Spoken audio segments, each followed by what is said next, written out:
My name is Kayleigh Meighan, and my 3-minute thesis presentation is on the prevalence and predictors of co-sleeping after midwife-led births in the United States. I am a woman of Anglo-Saxon origin, and I'm wearing a pink blazer. Whether you are a parent or a child-free adult, it isn't difficult to imagine what the first few months after birth can be like.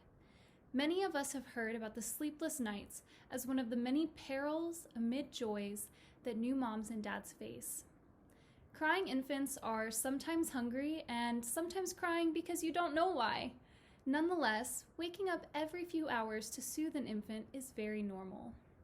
In our culture, we are told that infants should sleep by themselves in a crib, and building a nursery is one of the most exciting things that comes with starting a family. However, in global context, this is really strange. Moms around the world most often sleep with their infants in the same bed, and this is called co-sleeping. But it's not like parents in the US always put their infants to sleep in a crib. Many of you can probably picture a family member on a sofa with a sleeping baby on their chest, because once they're asleep, you don't want to wake them up. If this practice is so normal around the world, why is it not recommended in the United States? Well, studies from the 1980s and 90s found connections between co-sleeping and SIDS, or sudden infant death syndrome, a sort of catch-all diagnosis for sudden and unexplained infant deaths. Since then, research has come out to both reaffirm and reject this claim. Additionally, research has shown that co-sleeping with an infant increases rates of breastfeeding, and breastfeeding has been shown to reduce risk of sudden infant death syndrome.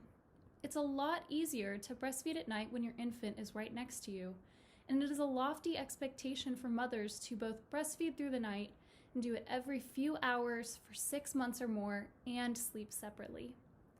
Lastly, some researchers claim that well over 80% of mothers and infants co-sleep, while others report rates as low as 15% are sleeping with their infants. In short, the data on how many people are co-sleeping and how often is very unclear, making it nearly impossible to know the prevalence of co-sleeping in the first place.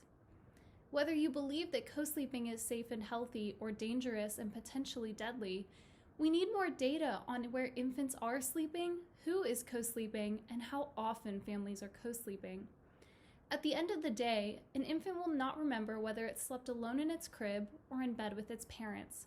However, it is important that we try to understand more about co-sleeping and its positive benefits, such as infant attachment and prolonged breastfeeding, so that parents can make evidence-based decisions themselves on whether or not to co-sleep with their infants. Thank you.